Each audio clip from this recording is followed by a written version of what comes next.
JPSC ने संशोधित result जारी कर दिया है और 4,885 सफल छात्रों की सूची जारी की है। इसके साथ ही मेंस का डेट भी जेपीएससी ने घोषित कर दिया है। 11 से 13 मार्च तक अब मेंस की परीक्षा आयोजित की जाएगी, लेकिन कहीं ना कहीं ये संशोधित परिणाम छात्रों को संतुष्ट नहीं कर पा रहा है। जो छात्र आंदोलनरत थे, अभी भी वो परीक्षा को रद्द करने की मांग पर अड़े हुए हैं। हमारे सहयोगी शहनवाज भी हमारे साथ जुड़े हुए हैं। शहनवाज का रुख करते हैं। शहनवाज, जेपीएससी ने संशोधित रिजल्ट तो जारी कर दिया है, लेकिन विवाद अभी भी थमता हुआ नजर नहीं आ रहा। बिल्कुल, जैसा मैंने पहले भी कहा था, जब हाईकोर्ट में जेपीएससी ने इस दलील के साथ अपनी एफिडेविट दाखिल किया कि उनके साथ कुछ गलतियां हुई हैं, लिहाजा वो अपनी गलतियों को सुधारना चाहते हैं, जिसके बाद अगली सुनवाई में हाईकोर्ट ने इस बात उनको स्वीकार किया कि हाँ, गलतियां अगर जेपीएससी से हुई है और इस बात को स्वीकार किया जा रहा है तो उसमें उसे दुरुस्त किया जाना चाहिए, उसे सही किया जाना चाहिए। लिहाजा कोर्ट की तरफ से परमिशन मिला कि आप अपना रिवाइज रिजल्ट निकाल सकते हैं। लेकिन ये जेपीएससी का पक्ष था जिसे कोर्ट ने सुना। लेकिन छात्रों की जो एक मांग थी और एक सूत्री उनकी मांग आज भी बनी हुई है कि जिस तरह से कथित तौर पर धांधली हुई और जिस तरह से सीरियल नंबर से छात्र पास हुए और बिना ओएमआर शीट के छात्रों को और बंधिक ढंग से पास कर दिया गया, बिना इन्विजिलेटर के सिग्नेचर के ओएमआर शीट को जमा कर लिया गया, ये कई गड़बड़ियां थी जिससे छात्र अब कहीं ना कहीं जेपीएससी के सामने और सरकार के सामने, इवन कि राजभवन के सामने भी सबूत के तौर पर पेश कर चुके हैं। लेकिन इन बातों को सुना नहीं गया।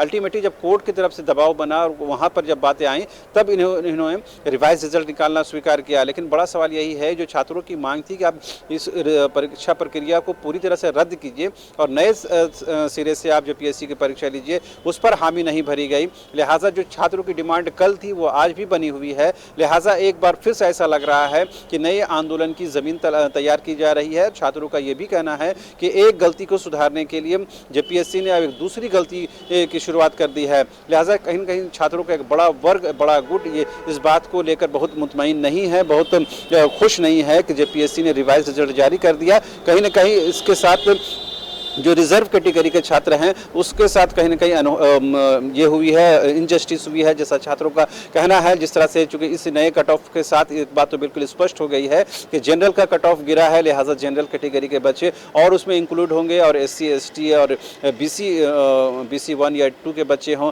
उनको कहीं ना कहीं इसमें नुकसान उठाना पड़ सकता है। तो ऐसे में अब बड़ा सवाल ये है कि यही जो मुख्यमंत्री हेमंत सोरेन सत्र के दौरान ये कहते थे कि इस बार पहली बार ऐसा हुआ है 20 वर्षों में कि जेपीएससी में बड़ी संख्या में यहाँ के स्थानीय और मूलवासी इसमें कम्पीट किए हैं। यही वजह है कि जो मनुवादियों के पेट में दर्द हो रहा है, तो अब वो कहीं ना कहीं वो बात गौण होती हुई नजर आ रही है और जनरल कैटेगरी के बच्चे अब इसमें इंक्लूड हो जाएंगे और कहीं ना कहीं रिजर्व कैटेगरी के बच्चों को नुकसान उठाना पड़ सकता है। ऐसे में साफ इस बात की आशंका व्यक्त की जा रही है कि ये एक मामला एक बार फिर से झारखंड हाईकोर्ट की दहलीज तक पहुंचेगा। चलिए शहनवाज, बने रहिए हमारे साथ। इस वक्त छात्र नेता देवेंद्र महतो भी हमारे साथ जुड़े हुए हैं। देवेंद्र, संशोधित परीक्षा परिणाम जारी कर दिए जेपीएससी ने, 7वीं जेपीएससी के, क्या प्रतिक्रिया देंगे? क्या इस परिणाम से ये जो जेपीएससी का एक्ट है उससे संतुष्ट हैं? जी, हमारा मांग शुरू से ये परीक्षा रद्द होना चाहिए। रद्द मतलब रद्द का सिद्धांत हम शुरू से है, अब भी है।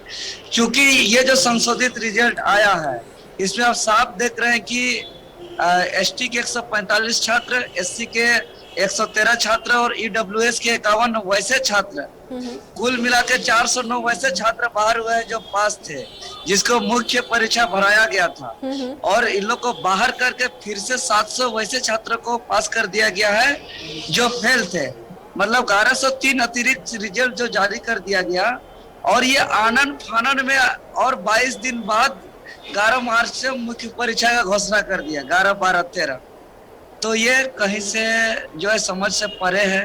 क्या जेपीएससी पहले से तैयार करके रखा था ये सारा रिजल्ट कि उधर फैसला कल माननीय कोर्ट के तरफ से निर्देश आया कि नहीं, और एक दिन के अंदर रिजल्ट भी जारी करना, एग्जाम का डेट भी घोषणा करना? इसमें साफ साफ पता चल रहा है कि ये पूरी तरह हड़बड़ी में फिर से गड़बड़ी हो रहा है। और आपको हम बता दें, पूरा ये जेपीएससी का रूल है, ये अपना नियम पालन नहीं कर रहा है कि रिजल्ट के मिनिमम 45 दिन के बाद कोई भी मुख्य परीक्षा हो सकता है। और आज रिजल्ट जारी हुआ है और 11 मार्च से, मतलब आज से लगभग मात्र 22 दिन बाद इन्होंने मुख्य परीक्षा लिया जा रहा है। ये तो गलत है, ये पूरी तरह गलत है। और ये पूरे झारखंड में ये जेपीएससी बदनाम हो चुका है, पूरा देख चुका है। ये परीक्षा को पूरी तरह रद्द करना चाहिए। तो और आगे ये जो देवेंद्र जी आप लोगों का मूव क्या होगा, आप क्या करेंगे अभ्यर्थी? ये रद्द रद्द रद्द, अब कोई मतलब नहीं रहा इस परीक्षा का। कभी आर बाहर उठक बैठक इतना बार होता है कोई परीक्षा में? कभी 57 बाहर, तो कभी किसी को मुख्य परीक्षा भरा के किसी को बाहर, तो किसी को भराने के बाद बाहर, तो किसी को रिवाइज रिजल्ट कितना बार, तो कहीं क्रमवार पास। तो ये परीक्षा शुरू से जो है कि पूरा झोल झाल है। ये परीक्षा नहीं चलेगा। जो है कि इससे विश्वास उठ चुका है। ये झारखंड का एक एक जितना भी यहाँ के जनता तक ये बात पहुंच गया है कि जेपीएससी से लोगों का भरोसा उठ गया है। इसीलिए यही तो क्या देवेंद्र जी फिर से आंदोलन या फिर कोर्ट की शरण में? आंदोलन, बहुत बड़ा आंदोलन होगा। देखिए ये जेपीएससी जो कह रही है कि देखिए, पहले तो मुख्यमंत्री महोदय जो पहले बोल रहे थे कि ये मेरे झारखंडियों का सिलेक्शन हुआ है। आंदोलन करने वाले बाहरी हैं, मनुवादी हैं, ये लोग भाजपा पर आयोजित हैं। ये आज उसके मुंह पे बहुत बड़ा गहरा तमाचा है। और दूध का दूध और पानी का पानी सामने आया कि इस पूरा नियमावली में गड़बड़ी ही गड़बड़ी है। तो ये लूप होल्स छोड़ेंगे जब पीएससी नियमावली से बाहर जो है कि परीक्षाएं होगी तो कोर्ट में चैलेंज तो होगा ही होगा।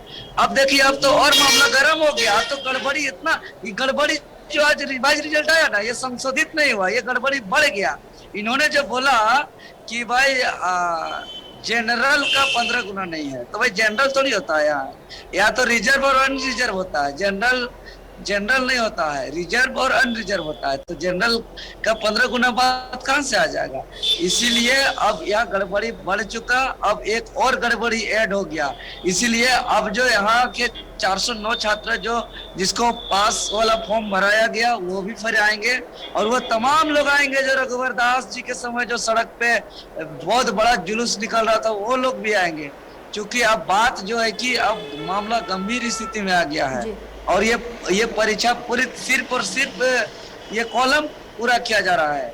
इसमें कोई मतलब पारदर्शिता नहीं है। अब चलिए देवेंद्र लौटेंगे आपके पास। शाहनवाज, क्या बिना कोर्ट के फैसले के इतना आसान जेपीएससी को ये परीक्षा रद्द करना होगा? क्योंकि छात्र लगातार अब रद्द से कम कुछ मांगने को तैयार है नहीं, लेकिन क्या लगता है बिना न्यायालय के आदेश के ऐसा संभव है? बिल्कुल नहीं। चूंकि जिस तरह से हर एक बिंदु को लेकर छात्र हो या आयोग हो वो कोर्ट की शरण में जाते हैं और कोर्ट के डायरेक्शन के बाद ही तमाम प्रक्रियाएं आगे बढ़ती हैं। तो ऐसे में आने वाले दिनों में ये आशंका व्यक्त की जा रही है कि सब कुछ जो होना है वो कोर्ट के द्वारा ही होना है। ऐसे में फिर आयोग के कोई औचित्य भी नहीं बचता है। जैसे भी देवेंद्र नाथ महतो ने कहा, उन्होंने बिल्कुल कहीं ना कहीं उस बात का अंदेशा आपके सामने जाहिर कर दिया है कि एक बड़ा आंदोलन तैयार होने वाला है। और सबसे खास और अहम बात कि जिन 407 की संख्या में जो छात्र इस नियुक्ति प्रक्रिया से बाहर निकल गए हैं, वो अब नए सिरे से इस आंदोलन को आगे बढ़ाएंगे और वो कहीं ना कहीं कोर्ट का दरवाजा खटखटा सकते हैं, वो अपनी आवाज़ बुलंद कर सकते हैं। उनको कैसे संतुष्ट किया जाएगा? क्या उनके साथ ये अन्याय नहीं होगा कि अगर जो परीक्षार्थी पीटी पास कर चुका है और मेंस की तैयारी कर रहा है, बाद में ये बता दिया जाता है कि आप पीटी डिस्क्वालीफाई हैं, ऐसे में उनके कहीं ना उनके साथ भी मानसिक प्रताड़ना का सवाल बनता है। लिहाजा अब ये देखने वाली बात ये होगी कि क्या छात्र वाकई में इसे बीच का रास्ता निकाल करके इस नियुक्ति प्रक्रिया को और आसान बनाने की कोशिश करते हैं या कोर्ट का दरवाज़ा खटखटाते हैं। लेकिन दोनों ही जो बातें हैं कि एक तो छात्र निश्चित तौर पर कोर्ट का दरवाज़ा खटखटाएंगे और दूसरा आंदोलन का रास्ता अपनाएंगे। जैसा पिछले दिनों हम लोगों ने देखा कि इसी 7वीं जेपीएससी को लेकर के बड़ी संख्या में छात्र जो हैं वो सड़कों पर उतरे और कहीं ना कहीं आयोग को दबाव बना, जिसके बाद आयोग के जो अध्यक्ष थे अमिताभ चौधरी, उनको 3 बार राज्यपाल ने तलब किया। और एक पूरे इस प्रक्रिया में खास बात यह भी है कि जिस 15 गुना रिजल्ट देने की बात की जाती है, अगर उसका वायलेशन होगा तो जो छात्र हैं, जो अभ्यर्थी हैं, इस सवाल को लेकर भी जाएंगे। ये बात भूल जाइए कि वो छात्र पास है या फेल है। अगर ये अभ्यर्थी सवाल उठाता है कि 15 गुना ही रिजल्ट देना है, आप 15 गुना से ज़्यादा एक्सीड करके रिजल्ट देते हैं, तो कहीं ना कहीं इसका भी वायलेशन है। लिहाजा इस बुनियाद पर भी लोग जो छात्र हैं वो कहीं ना कहीं कोर्ट जाएंगे। तो ऐसे में इस बात के इम्कान ज़्यादा हैं कि कोर्ट जाने का दरवाज़ा उनके सामने खुला हुआ है। देखने वाली बात यह होगी कि आयोग इससे किस तरह से निपटता है। और जैसा देवेंद्र नाथ महतो ने भी कहा कि अजीब बात है कि अभी आपने रिवाइज रिजल्ट निकाला और तुरंत आपने मुख्य परीक्षा की तारीख घोषित कर दी। बिल्कुल छात्रों के पास बिल्कुल समय नहीं रहेगा। जो छात्र पहले से तैयारी कर रहे हैं, जो गंभीर हैं और संजीदा है अपने करियर को लेकर, उनके लिए तो फायदा होगा। लेकिन जो इन आंदोलन में शामिल हैं और जो कहीं न कहीं आयोग की गलतियों को लेकर मुखरता के साथ आवाज़ उठाते हैं या दूसरे और कार्यों में संलिप्त हैं, उनके सामने एक बड़ी मुसीबत ये हो जाएगी कि वो किस तरह से तैयारी कर पाएंगे, क्योंकि उनको कहीं न कहीं इसका भारी नुकसान उठाना पड़ सकता है। जैसा कहकशा कमाल से भी बात हो रही थी, देवेंद्र नाथ महतो से बात हो रही थी, अन्य अभ्यर्थियों से बात हुई, तमाम लोगों ने कहा कि इस रिवाइज रिजल्ट निकलने के बाद भी छात्रों का एक बड़ा वर्ग इससे संतुष्ट नहीं है, लिहाजा इसको सिरे से रद्द करने की जरूरत है। जी देवेंद्र जी, वाकई जो टेक्निकल इसमें आप बता रहे हैं, जो खामियां हुई हैं परीक्षा परिणाम को जारी करने के तुरंत बाद ही मेंस का डेट घोषित कर दिया गया है, ऐसे में आंदोलन आपका किस रूप में होगा? कैसे आप लोगों की आगे कोशिश होगी कि इस परीक्षा को रद्द कराया जाए, जिसमें आप लोग लगातार आरोप लगाते रहे कि अनियमितता हुई है? जी, हम जैसे मैंने अभी जैसे बताया कि मिनिमम 45 दिन समय मिलना इसका नियमावली कहता है, गाइडलाइन कहता है, और आज से 22 दिन बाद ही परीक्षा आनन फानन में हो रही है। और अभी मैं बता दूं कि कोर्ट में अभी फैसला आना बाकी है। अभी तो एक जो और एक केस है जिसमें OMR चोरी वाला, अभी OMR अभी पब्लिक डोमेन में अपलोड नहीं है, जबकि OMR लोग चोरी किया है, ये खुद JPSC स्वीकार किया है। तो ये तमाम बहुत ऐसा गड़बड़ी है जिसके पास JPSC का जवाब नहीं है। तो हमारा आंदोलन का रूपरेखा हम लोग बैठक करेंगे और तय करके आप लोग के माध्यम से हम लोग सूचना देंगे सभी को, और निश्चित ही अब बहुत बड़ा आंदोलन का रूप लेगा। बहुत जैसे पहले की जैसे कि अब सड़क पे उतरेंगे हम लोग, और जो है कि बहुत बड़ा मसाल जुलूस होगा, रैली होगा, धरना होगा, प्रदर्शन होगा, सड़क पे हम लोग उतर के जाम करेंगे, JPSC को हम लोग घेरने का काम करेंगे। देवेंद्र जी, पिछली बार भी आप लोगों ने आंदोलन किया था, लेकिन नतीजा क्या रहा? धीरे धीरे छात्र बिखरते चले गए, काफी लंबा आंदोलन चला था। जी, ये तो JPSC को हठधर्मी के कारण ये सब होता है। किसी छात्र का अब दूसरा एक वैकेंसी आ जाएगा तो छात्र पढ़ने चले जाते हैं, क्योंकि छात्र का काम है कि पढ़ाई पढ़ के हमको नौकरी लेना, जिंदगी भर लड़ना नहीं है। लेकिन जब JPSC में गड़बड़ी का सबूत जब पेश किया जाता है, साबित हो जाता है कि ये गड़बड़ी हुई है, उसके बावजूद JPSC का नहीं सुनना और सरकार का संज्ञान नहीं लेना, छात्र बेचारे लोग कितने लड़ेंगे, कितने क्या करेंगे? अपना गोली खा रहे हैं, लाठी खा रहे हैं, FIR तक खाया, हर छात्रों को कितना नोटिस आया हर थाने के माध्यम से, अपने माथे तक छिलवाए बहुत ऐसे छात्र। तो अब इसके अलावा और क्या कर सकते हैं? पोस्ट कार्ड भी भेजा गया, अब एग्जाम टल गया था और अभी 1-2 आने वाला है, अभी हम लोग का डेट भी मिल चुका है। ये कोर्ट के माध्यम से भी, और सड़क में तो अब आरक्षण का मामला आ गया ना, अब बर्दाश्त नहीं करेगा झारखंड। अब आरक्षण का मामला आ गया, अब सड़क पे जनसैलाब उतरेगा, बहुत बड़ा बृहद आंदोलन होगा। जिस प्रकार से भी स्थानीय नीति 1932 की शरण में जाएंगे देवेंद्र जी? कोर्ट में ऑलरेडी किया हुआ है हम लोग का फाइल, पिटीशन दायर है एगो, जो अभी आने वाला है उसका फैसला। OMR चोरी वाला, ये लोग सरकारी दस्तावेज के चोरी के आधार पे इन लोग का जो है कि IPC के दफा 409 के तहत ये लोग जेल जाएंगे। आज तक ये सरकारी दस्तावेज चोरी का अभी तक जो है कि इन लोग का कोई जवाब नहीं है। ये सारे लोग जो है कि अभी जेल जाने का काम करेंगे। ये लोग बहुत बड़ा क्राइम है सरकारी दस्तावेज चोरी करना। OMR गुम होना कोई मजाक बात नहीं है, और OMR चोरी करके जो है कि उसका जवाब और किसी पे कार्रवाई नहीं हो रही है। ये सभी अधिकारी पदाधिकारी पे अब कार्रवाई भी होना चाहिए, कार्रवाई होगा। और हम लोग रूपरेखा तैयार करने को लेकर के हम लोग सब छात्र लोग बैठक करेंगे, और बैठक करके सर्वसम्मति से हम लोग बहुत जल्द बड़ा आंदोलन का हम लोग घोषणा करेंगे, बहुत बड़ा आंदोलन। तो शहनवाज, जिस तरह देवेंद्र जी कह रहे हैं कि बहुत बड़े आंदोलन की अब शुरुआत होगी, और कोर्ट में भी कई मामला JPSC के खिलाफ इन्होंने दायर कर रखा है, ऐसे में लगता है कि अभी ये मामला शांत होने वाला नजर नहीं आ रहा। बिल्कुल इस बात की पूरी आशंका है कि ये आंदोलन कहीं ना कहीं फिर एक बार से सड़कों पर नज़र आएगा, और कहीं ना कहीं इसके लिए बहुत हद तक आयोग जिम्मेदार होगा, क्योंकि आयोग को ये डे 1 से बताया गया है कि आपकी जो परीक्षा 7 JPSC ली है उसमें लंबी चौड़ी खामियां रही हैं, उसमें गड़बड़ियां रही हैं, जो सबूत के तौर पर आयोग के कार्यालय में पेश भी किया गया, इवन के राजभवन को भी दिया गया।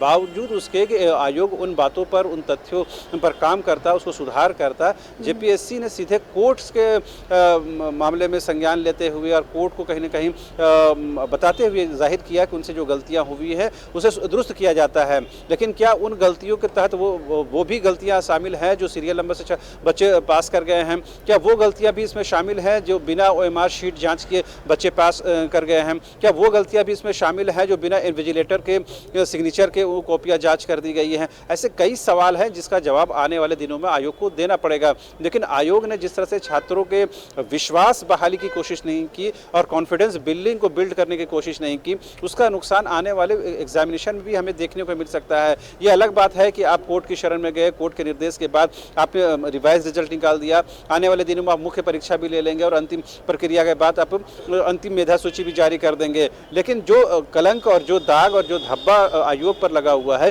वो धुलने से रहा है। वो जब तक क्रिस्टल क्लियर तरीके से साफ नहीं हो जाता, वो कॉन्फिडेंस जब तक बिल्ड नहीं हो जाता, तब तक आगे जो परीक्षाएं होंगी वो भी इसी तरह विवाद के दायरे में रहेंगी। लिहाजा कम से कम ये कम्युनिकेशन जो गैप है वो कम्युनिकेशन गैप खत्म करके छात्रों के साथ कहीं न कहीं एक बेहतर वातावरण बनाने की कोशिश करना चाहिए। लगता है कि जेपीएससी शायद ये कोशिश ही नहीं करता कि छात्रों के साथ संवाद स्थापित हो, कम्युनिकेशन हो, ताकि जो आरोप छात्र लगा रहे हैं या अगर उन्हें गलतफहमी है तो जेपीएससी वो क्लियर करे। ऐसा कभी नजर आता नहीं।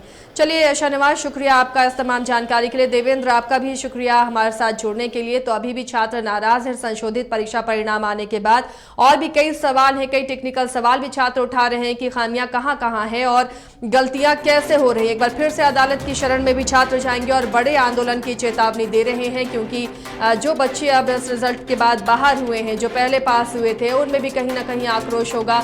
एक बार पास करके उसके बाद फिर उन्हें दोबारा बाहर कर दिया गया। इसके अलावा जिस तरीके से मेंस के डेट घोषित किए गए हैं, जो देवेंद्र भी बता रहे थे कि 45 दिनों का वक्त होना चाहिए रिजल्ट के बाद फाइनल एग्जाम का जो डेट अनाउंस होता है, लेकिन आनन फानन में फिर से डेट अनाउंस कर दिया गया है। 11 से 13 मार्च को मेंस का डेट निर्धारित किया गया है और संशोधित परिणाम जारी कर दिया गया है। एक बार फिर से छात्र आंदोलन की राह पर है।